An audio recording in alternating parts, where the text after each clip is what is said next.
Hello kaibigan, hindi mo ba mabuksan yung GCash account mo dahil sa tuwing ino-open mo, nagre-required sila ng face scan and hindi nare-recognize yung face mo or nagkaka-error yung app. Maaring nagre-record sila ng face scan kung ikaw ay nag-uninstall ang app, nag-clear ng data, or meron kang device na nakalink yung account mo. So, kailangan mo munang i-unregister yon. Pero minsan, nawawala yung cellphone natin, nasisira yung device natin, hindi natin ma-open. So, ano nga ba dapat natin gawin para masolusyonan yung ganito? And para ma-open natin ang ating account kahit nagkaka-error sa face scan. Una, pupunta tayo sa may Chrome. Then dito sa may Chrome, itatype natin dito yung Help Center or Submit Ticket sa GCash. Ayan, i-search lang natin, then makikita nga natin dito yung Help Center page ng GCash, itap natin. Tapos dito, itap natin tong 3 dash, makikita naman natin dito yung Contact Us sa pagpipilian, i-select natin yan. Then dito sa may lower part, makikita natin yung message icon na chat with GG, itap natin yan. Then dito sa may page ng Help Center ni GCash, i-greet tayo nung computerized na si GG. Pero kailangan natin i-type dito yung submit ticket para mabigyan tayo ng form. So send na natin dito. And hihintayin lang natin yung form na ibibigay. And remember, within the next 24 hours, magbibigay sila ng reply sa atin sa ating mismong email account na nakalink dun sa ating GCash account. Now, tap na natin submit a ticket para mabuksan na natin yung form. So, ito yung mga kailangan natin i-provide. So, yung email address na ilalagay mo dito, ito yung nakalink dun sa may account mo. Yung registered full name mo dun sa may account mo, ilagay mo. And syempre, yung mobile number na nakaregister sa yung account. Then, dito, meron ditong other information about sa ating concern. So, mag-a-add lang tayo dito. And bahala na kayo mag-compose ng message dahil magkakaiba naman tayo ng explanation or nakikita dun sa mismong app. Kahit pareho lang yung category ng ating problem. Now, dito sa may dulo, makikita nyo dito yung add file or drop files. So, kung makakaya nyong i-screenshot yung app kapag halimbawa nagka-crash, minsan kasi mabilis lang yun eh. Biglang nawawala yung GCash app. Okay, screenshot nyo. Para naman maipadala nyo dito sa my GCash. I-upload nyo lang. Itatap nyo lang dito yung add file.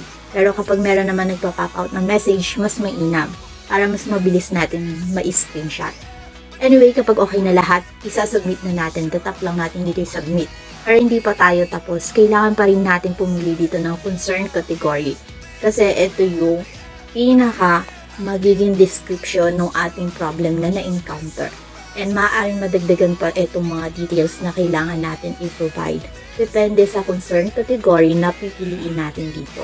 So, tap na natin yung arrow and hanapin natin yung ating problem. Dito, piliin natin I can't log into my GCash app dahil for sure, andyan yung ating problem.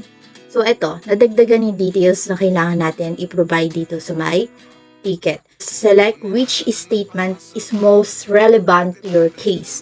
So, pipili tayo dito. Meron pagpipilian dito, okay? So, tap natin tong arrow button. So, today, ang ating problem, my face scan is not working. Pero minsan, habang nag-face scan tayo during face scan, bigla na lang nagko-crash yung app, diba?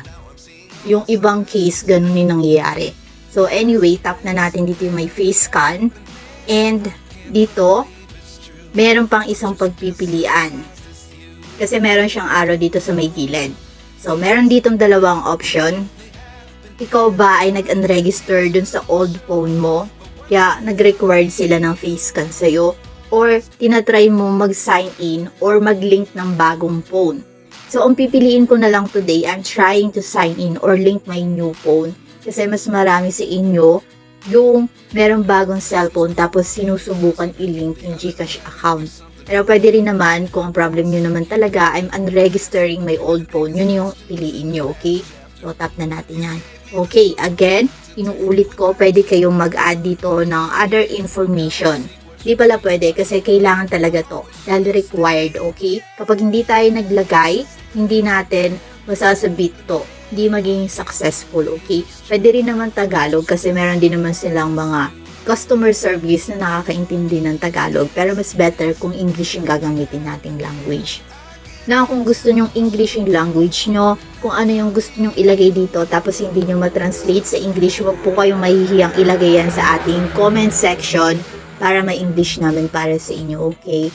So now, kapag okay na lahat, i-review natin lahat ng details natin kung tama ba yung mga nailagay natin kasi kailangan accurate, okay? Now, pwede na natin i-submit. Tap na natin i-submit and maghihintay na lang tayo ng response kay GCash. See you around, kaibigan. Bye-bye!